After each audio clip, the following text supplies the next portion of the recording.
vamos con nuestra primera invitada. Nos acompaña vía telemática la máster en comunicación y analista Pamela León Andruoli. ¿Cómo está, Pamela? Qué gusto saludar en los tiempos. Buenos días, bienvenida. Gracias por estar en este espacio en Punto Noticias de Radio Pichincha en su primera emisión. Le acompañamos a Alexis Moncayo, quien le habla, Licenia Espinel.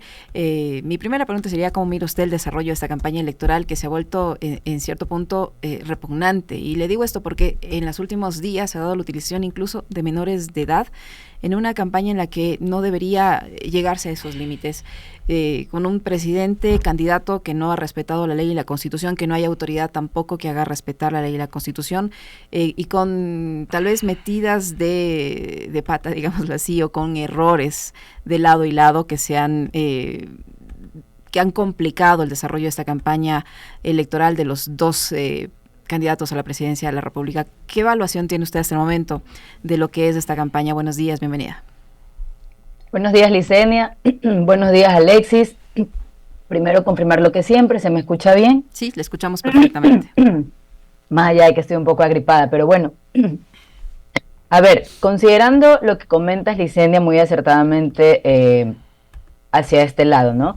Creo que también una de las cuestiones que hay que analizar es cómo, a través de actores terciarios, pretenden legitimar posturas desde sus propias campañas, ¿no? Por ejemplo, vemos lo propio, por ejemplo, con Pachacutic y Luisa González, en donde, digamos, se respaldan situaciones que pueden ser un poco antagónicas, digamos, desde esa perspectiva histórica del correísmo frente a lo que propone Pachacutic. Entonces esas situaciones podrían advertirnos ciertas disonancias que pueden ser más simbólicas que representativas, ¿no? Entonces, por ejemplo, el tema de respaldar la explotación petrolera para financiar programas sociales. En cambio, ISA habla de limitar el modelo extractivista en consonancia al mandato de sus bases. Y vemos estos antagonismos, por supuesto, de manera un poco más alcanzada y más visible con el candidato presidente. Por ejemplo, lo sucedido con Trump, que escuchaba a Alexis en el comentario, porque hay que entenderlo desde una forma un poco más macro, ¿no? Porque más allá del clima electoral, lo que sí queda claro es que la promesa de una conexión privilegiada con Trump fue más simbólica que real. No hubo resultados tangibles ni señales diplomáticas hacia Ecuador. De hecho, el país fue tratado como cualquier otro, como Colombia, como Brasil, incluso en circunstancias en las que se esperaban estos gestos diferenciados. Entonces, la gestión, ¿sí? Porque hay que hablarlo como gestión, considerando que es también, digamos, un presidente en funciones, empieza a cargarse con una narrativa de improvisación, pero sobre todo de engaño.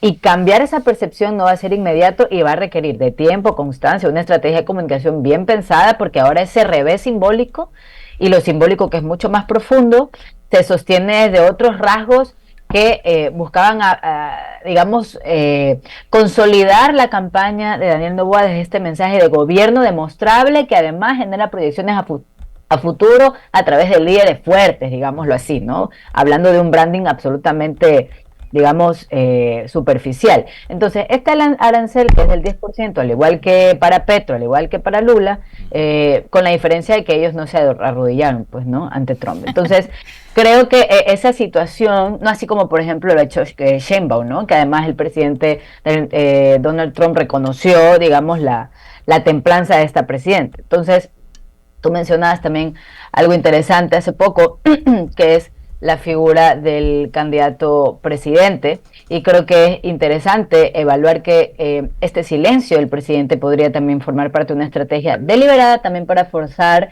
digamos, una confrontación institucional buscando victimizarse si se lo sanciona. Entonces, esta tensión revela también un escenario preelectoral cargado de ambigüedad jurídica y conflicto político entre poderes del Estado. Pamela, qué gusto saludarle, buenos días. Espero que se recupere de su afección gripal. Tarda eso, par semanas por lo menos. Dios mío. La campaña electoral ha tenido algunos matices y algunos ingredientes que durante las últimas horas pueden convertirse, digamos, en temas que marquen, digamos, no solo la agenda, sino también un hito como para lograr que los indecisos o los blandos tomen una decisión. Y yo voy a mencionar dos asuntos. Uno, el anuncio de Fito de que podría ser juzgado ya por la justicia estadounidense, quienes podrían pedir su extradición en caso de que sea capturado. Y lo otro, la aparición de Gabriela Goldbaum, que lo ha hecho permanentemente, que esto además no es coyuntural, ojo, porque hay gente que la cuestiona, ¿por qué apareces ahora? ¿No? Y ella ha dicho, vengo años dando esta pelea, pero aparece nuevamente Gabriela Goldbaum en el marco del debate de esta ley de violencia vicaria, y revelando estos chats y estas conversaciones en donde Lavinia Balbonesi se muestra tal cual, ¿no? En la conversación con ella impidiendo ver a la niña, y que podrían ser dos temas fundamentales. ¿En qué medida podrían estos influir o incidir de aquí hasta el 13 de abril? Alexis, primero que entiendo que Gabriela Goldbaum está más bien alineada a un proceso también de campaña global sobre la violencia vicaria. Ajá. Creo que incluso ha tenido acercamientos con México para hablar de este tema, entonces no es correcto coyunturalizarla desde la elección, porque hay una visión mucho más a profundidad sobre esto y entiendo que también pretende que sea ley.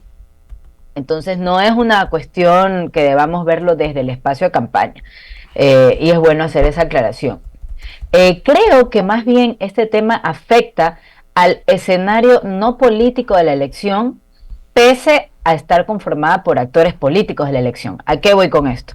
Gabriela Goldbaum no es un actor político, pero emana, digamos, o relaciona a otro actor supuestamente no político, que es Lavinia Balbonesi. Acá realmente lo que se hace es generar una ruptura de ese imaginario, y podría darse, no digo y estoy sentenciando que así sea, pero recordemos hace poco cuando Lavinia Balbonesi estuvo en hospitales de Solca, donde hubo niños con cáncer, en donde su branding principalmente es humanizar, ojo con esto, humanizar la gestión gubernamental, es decir, darle un atributo o una cualidad humana a eso técnico que puede de alguna manera o que podría darse desde el gobierno central, o incluso las virtudes no tan carismáticas del presidente. Lavinia viene a ser bálsamo en campaña. Entonces, cuando suceden estas cosas o cuando se develan o se exponen estos chats, te das cuenta que más que bálsamo es piedra pómez. Entonces, lo que sí sucede es que se puede conflictuar el branding político que ella ocupa en el rol de la campaña para más bien pasar a deshumanizarse, es decir, utilizando a la familia, que es su principal público de adhesión, para divorciarla y eclipsarla. Entonces, creo yo que esta cuestión, que como tú decías, Alexis, no ha llegado a medios, digamos, importantes para ponerles un atributo, sí que puede generar decepciones en ese electorado que no está ligado al discurso político tradicional, y puede ser peligroso para la campaña de Daniel Noboa. El hecho, Pamela, de exponer a una niña de 5 años que esté en medio de este conflicto, ¿hasta qué punto va a pesar en las mujeres, en las madres? Porque digo, ¿a qué madre le va a gustar que a su hija la expongan, la lleven a un acto proselitista? La esposa del presidente de la República, que le niega a su madre comunicarse con la niña y que tiene tiempo para visitar diferentes lugares, en este caso un acto proselitista con la pequeña. O sea, tiene tiempo para participar en campaña, hacer campaña por su esposo, pero no se da el tiempo para permitir que esa niña pueda comunicarse con su madre y que le exponga así públicamente, cuando todos sabemos que a los niños les debemos proteger y que una exposición de esa naturaleza le puede generar un daño psicológico, un daño emocional. La niña se la ve allí en el video que circula, se la ve desconcertada, un poco asustada, y Lavinia pues hablando de violencia y hablando de campaña sucia con la pequeña a su lado. Licenia, es un buen apunte el que comentas, sobre todo porque se ha naturalizado esta idea de la visibilización del uso de la familia para legitimar los mensajes de campaña y a la vez para darle el valor agregado desde la celebrificación política. Entonces, esto ya excede la celebrificación. Entendamos, la celebrificación es esta visión de celebridad que tienen los políticos para poder llegar a públicos que no necesariamente están conectados con la política. Pero esto ya excede la celebrificación, porque esto transgrede, digamos, los espacios acordados, incluso entiendo a través de una sentencia que también reglamenta el horario de llamadas y también la cercanía que existe entre los padres con la hija de Gabriela Goldbaum. Entonces, pienso yo que esto realmente va a guardar relevancia, ¿sí?, cuando se formalice y se generen organizaciones, no solo desde lo simbólico, sino también desde, digamos, lo que se puede hacer a nivel de gestión con distintos grupos que podrían representar una interlocución en apoyo, ¿sí? Pero si no existe aquello, lo que va a pasar es que el interlocutor de Goldbaum, que sería lo que hemos visto hace poco, pero recordemos también que hace poco también ella estuvo en la asamblea mencionando otros temas que eran también bastante fuertes sobre cómo se actúa con la familia de ella, es decir, con su hermano y con su padre. De allí nace el tema de la violencia vicaria.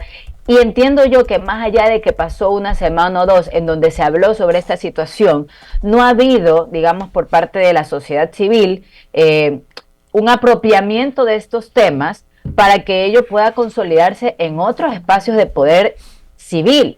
Pero y eso es lo que me preocuparía que suceda ahora, de que luego de que ha habido una revelación de una conversación que hasta ahora aparentemente es real, quede netamente en una conversación de indignación, pero que ello no se genere en una conformación bien constituida por parte de grupos que puedan hacer frente en medios de comunicación, en la academia, que puedan ahora participar en espacios de poder, para que esto no quede netamente ahí sí malentendido como un mensaje de campaña. Entonces ahora sí que debe haber una convocatoria mucho más pública, luego de que por segunda ocasión, porque esta no es la primera, luego de que por segunda ocasión Gabriela Goldbaum ha expuesto, ahora con su hija, antes con su padre y su hermano, este tipo de abusos de poder. Pamela, en esa medida, digamos, ¿cómo podemos entender también que algunos temas que han terminado impactando en la población no han sido, digamos, o no se han convertido en un gran elector? A mí me sorprende y mucho, por ejemplo, el asunto de los apagones. Y que sea justamente el sector empresarial, después de haber estado 14 horas, 16 horas sin electricidad, que sea justamente el sector empresarial el que sostenga al presidente Noboa en los últimos días, sobre todo después de la dichosa reunión con Trump, ¿no? Olvidándose, por ejemplo, el tema de los apagones. Ese es uno. El derrame de crudo en Esmeraldas viene a ser otro. La negociación del campo Sacha viene a ser otro. El tema de Noboa Trading, otro.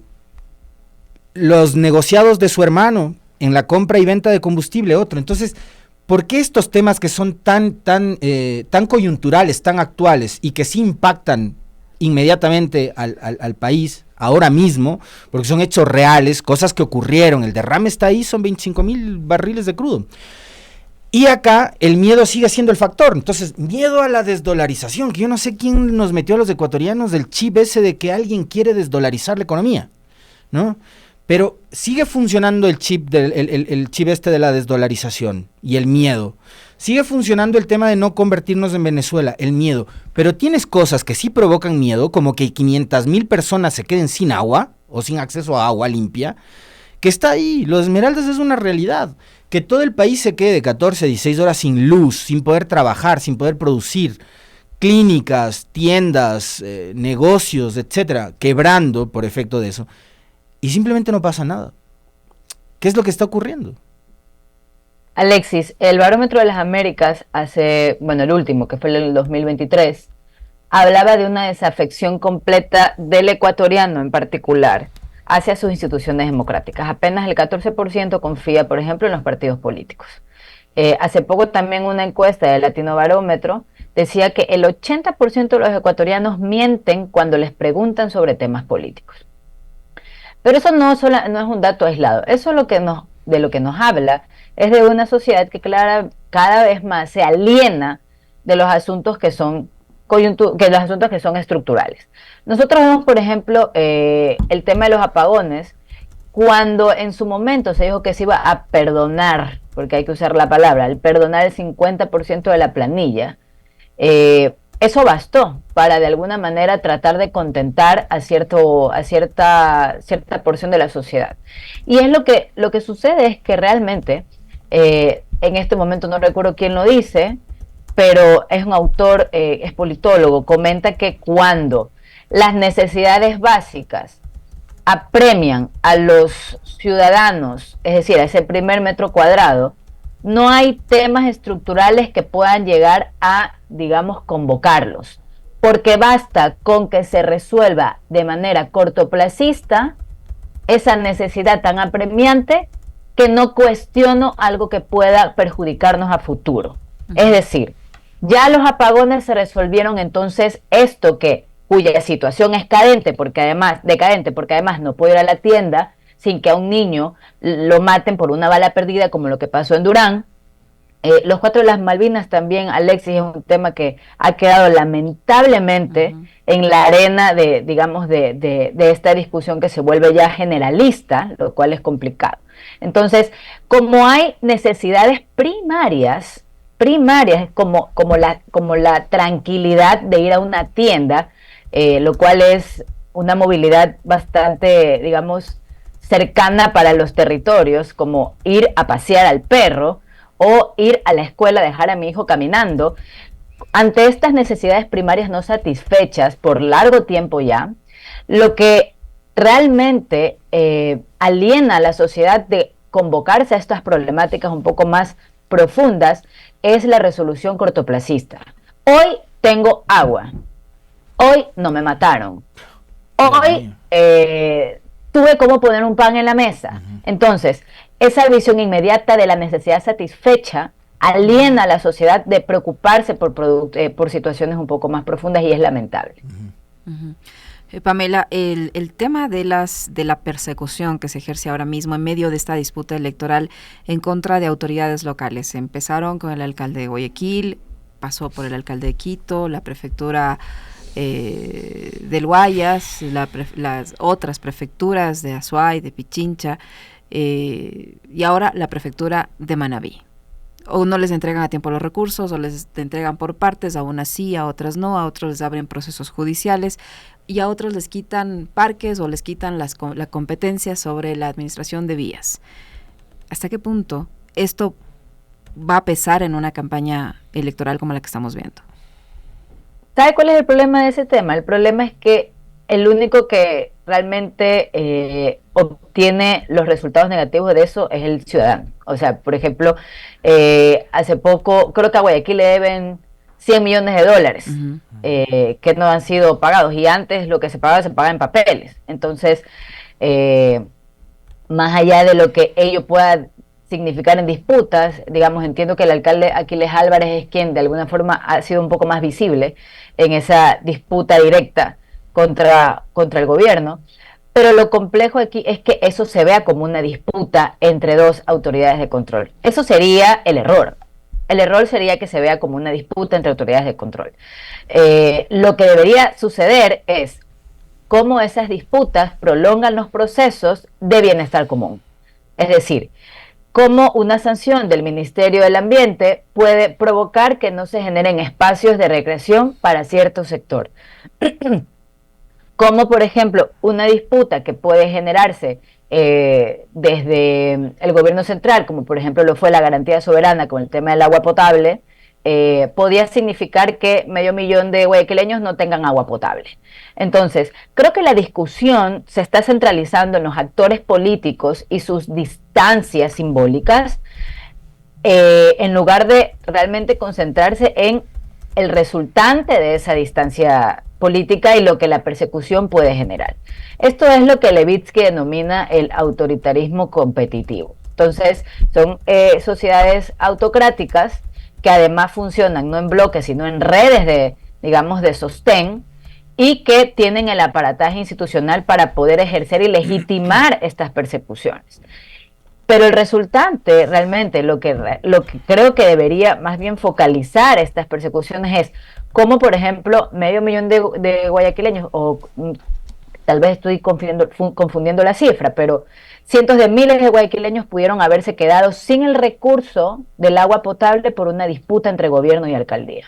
Creo que eso es lo que no se está realmente potencializando y no es de los espacios de poder. Yo insisto, desde los espacios de privilegio académico. ¿Qué pasa con las universidades que pudieran participar de estas discusiones que ya no son políticas, sino que más bien se relacionan con el bienestar de la sociedad civil? Entonces, la academia, el empresariado, instituciones sin fines de lucro que pudieran también convocarse en estos espacios para que no prevalezca el discurso de la persecución. Es muy sencillo que si solamente está el gobierno local y el gobierno nacional participando de estas defensas o reacciones en común, se vea como una persecución porque son actores políticos, pero si los actores de la sociedad civil participan del resultante de esa persecución, entonces el discurso puede transitar hacia otro espacio de enfoque. Finalmente, Pamela, Daniel Noboa, digamos, a partir de la publicación de la fotografía con Trump el fin de semana, tuvo algo de aire, da la impresión de que generó alguna conversación, sobre todo en determinadas redes, en X fundamentalmente, una conversación, digamos, algo positiva, logrando algo también con la puesta en escena con los empresarios y demás. Sin embargo, lo acontecido entre ayer y hoy, ¿no?, con el anuncio de los dichosos aranceles y esta política que además es absolutamente soberana de los Estados Unidos, puede implicar el hecho de que se desmitifique también este asunto de querer venderle Noboa la idea al país. Usted lo decía bien hace un momento, ¿no? La ilusión, más que un anuncio certero, ¿no?, la ilusión de que siempre los Estados Unidos van a estar ahí para ayudar al Ecuador. Y la pregunta es, bueno, ¿y el gobierno de Ecuador qué por los ecuatorianos? Pues estamos esperando que los Estados Unidos nos solucionen la seguridad. Estamos esperando que los Estados Unidos encuentren a Fito, que los Estados Unidos traigan a Blackwater y así por el estilo. Bueno, ¿y el gobierno del Ecuador qué? La pregunta, ¿no? Bueno, parece un endoso diplomático de gestión. Es terrible. Pero viéndolo desde ese punto, Alexis, es curioso porque en el momento en que Daniel Noboa habla sobre el encuentro que tuvo con Donald Trump, fue para decir que no podía hablar del encuentro que tuvo con Donald Trump. Entonces es bastante contradictorio, pero hay que entender el tema, creo que desde la visión tal vez más profunda que puede verse desde los Estados Unidos. Después de la Segunda Guerra, Estados Unidos, los Estados Unidos generaron unos acuerdos que más bien contradecían las posturas que Trump está sosteniendo ahora, es decir, abrir el mercado. De hecho, los chinos en ese momento no tenían un protagonismo importante en el mercado, y luego de que se generan estos acuerdos post-guerra, se abre el mercado, y ahora lo que está generándose desde la visión de Trump es todo lo contrario, ¿no?, a través de estos procesos arancelarios.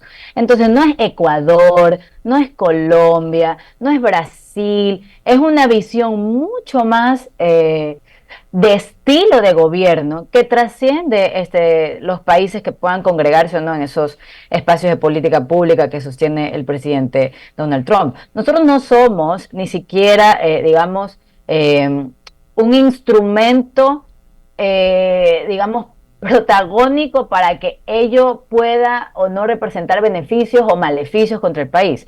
Hay una visión mucho más ajena a todo aquello, y esto es apenas una parte de cómo Estados Unidos está generando un viraje histórico de lo que fue posguerra y cómo lo está haciendo ahora. Entonces, no hay que determinarlo desde aranceles recíprocos, no recíprocos, esto va más allá de eso.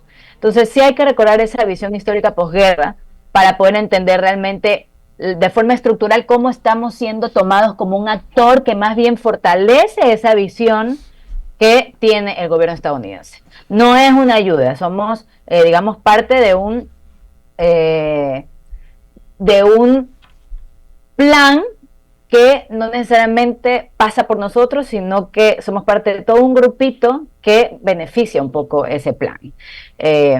Entonces, esto realmente no solamente que le perjudica porque recuerda mucho a vamos a ganar en primera vuelta, recuerda mucho los apagones van a terminar hasta tal fecha y volvieron, y ahora recuerda o mejor dicho, esto que ha sucedido, trae a la cabeza estos otros espacios de dichos simbólicos versus hechos concretos. Entonces, un gobierno no puede basarse en el endoso diplomático de su gestión a un país vecino o no, y tampoco puede basarse en ficciones políticas o proyecciones simbólicas para poder generar espacios de credibilidad, sobre todo si eres gobierno. Si eres gobierno no puedes o no deberías basarte netamente desde lo simbólico porque tienes en teoría de gestión demostrable. Entonces es bastante contradictoria la postura, que además puede generar poca credibilidad ahora sobre los futuros acuerdos que se puedan hacer en estos pocos días que quedan de campaña. Muchísimas gracias, Pamela. Muy gentil por acompañarnos como siempre. Muchas gracias por estar en este espacio. Muchas gracias, Alexis, y muchas gracias, Licenia. Muy amable.